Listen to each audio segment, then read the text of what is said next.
every day, one by one, I'm gonna try every recipe of Laura, starting from the very beginning. Come, join me on my challenge. Let's go!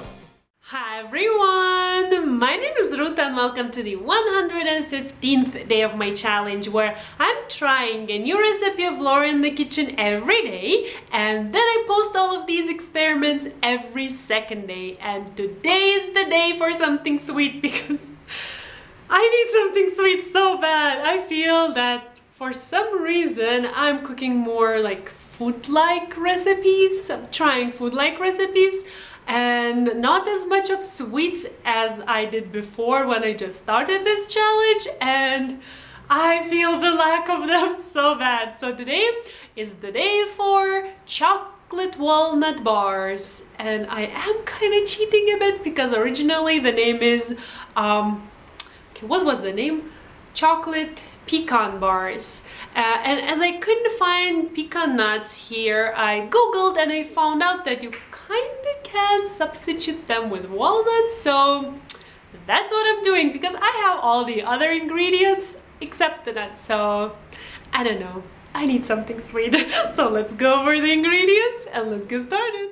We're gonna need, for the crust, 200 grams of flour, 100 grams of butter, and 50 grams of brown sugar. For the filling, we're gonna need 150 grams of walnuts, roughly chopped, 200 grams of chocolate chips, 150 grams of sugar, 3 eggs, 200 grams of light corn syrup, 30 grams of butter, 1 teaspoon of vanilla extract, and 1/4 of a teaspoon of salt.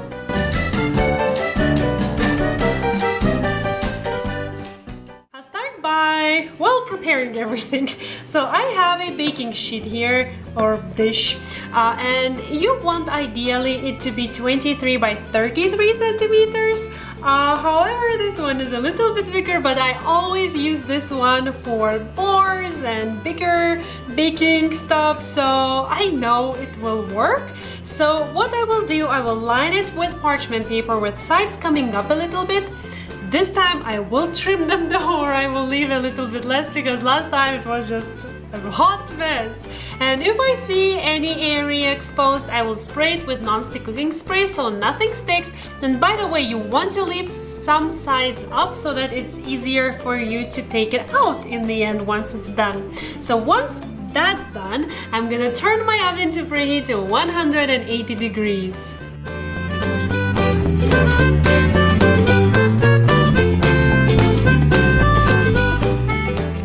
To make the crust, well, actually it's so simple. You want to take all of the ingredients for it, so it's the flour, butter, and the brown sugar, add it to a big bowl, and just using a wooden spoon or whatever, spatula works fine too. You just want to mix it until once it's pinched between the fingers, it just holds its shape, comes together, and then you know it's done.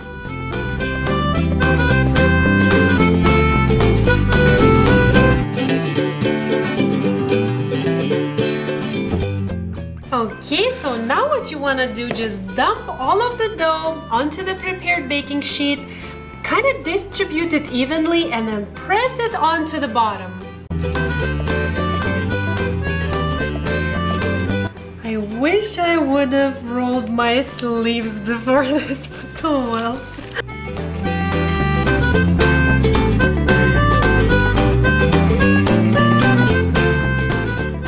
Okay, now into the oven for 15 minutes. And while the crust is baking, in the same bowl and in the same mess, I'm gonna prepare the filling. But before doing that, I will quickly go and melt the butter in the microwave so it has a little bit time to cool down. There, so I will leave it to cool down just a tiny bit, and I will start by creaming, or wait, it's not creaming, whisking, mixing together eggs and the sugar.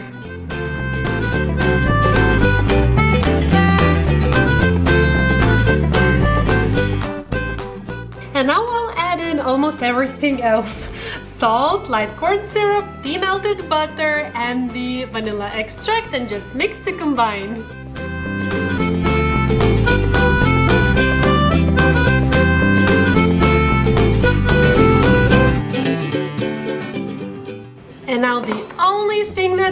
to do is fold in the nuts and the chocolate chips, and then I'll just wait for the crust to be done.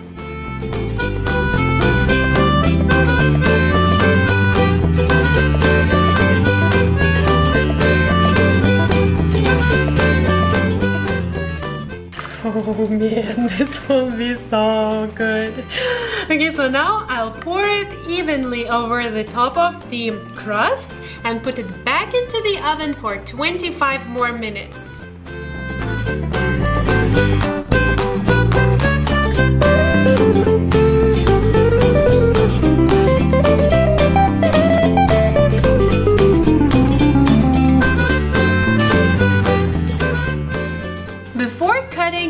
Into the bars, I'm gonna let it cool down completely, which should take about 3 hours or so. And by the way, halfway through I did turn my baking sheet so that everything cooks evenly, because my oven doesn't do that on its own. I need to help it a little bit.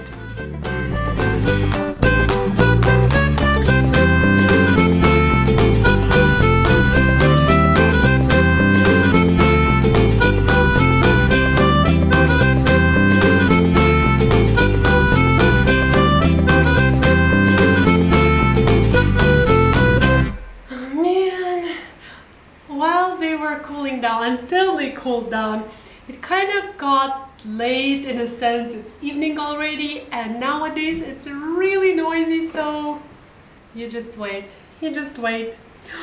But these are so amazing. First of all, they smell, when they were cooking, baking, my whole home smelled so good. It's just so hard to wait for something like that when it smells so good. Thankfully I was cooking something else as well, so it kind of killed that smell. But I just wanted to talk like a second about the chocolate chips. This is the first time in a long time that I could find again the chocolate chips.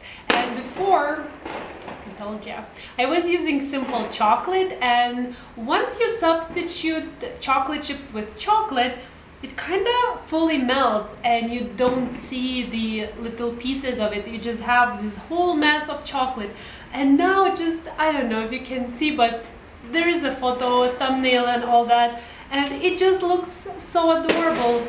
And like the majority of them of course melt, but you can still see like pieces here and there which are just like, they hold their shape, and it's just so cute.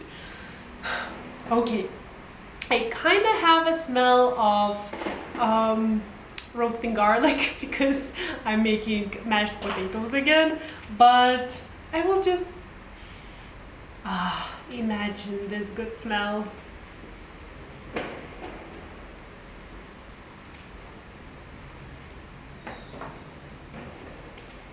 They're everything I wanted them to be. The crust, I love this crust. Now I already know this crust. It's so light and flaky, and I know it's like an amazing crust. And no, I'm not in a war zone. Trust me, I kind of consider that, but no, I'm not. So the crust is amazing. The filling is chewy and gooey, and it sticks to your teeth when you think maybe I do have some chocolate on my teeth. But the walnuts and chocolate, oh yeah, I want to take another bite. This is really good. I wanted something sweet and I got it, and they look really nice. I love how they look, really. I love that you can see these tiny little chocolate chips. So, I really hope that this was helpful. If you want, go and check the original recipe by Laura there. The written one, as always, is in the description box down below. I hope that this was somewhat helpful, because, I don't know, this was the first time I cooked pie, cake, like something with like corn syrup, and it was interesting. I think it gives that gooiness and stickiness. Thank you so much for watching, and I'll see you in a day. Bye!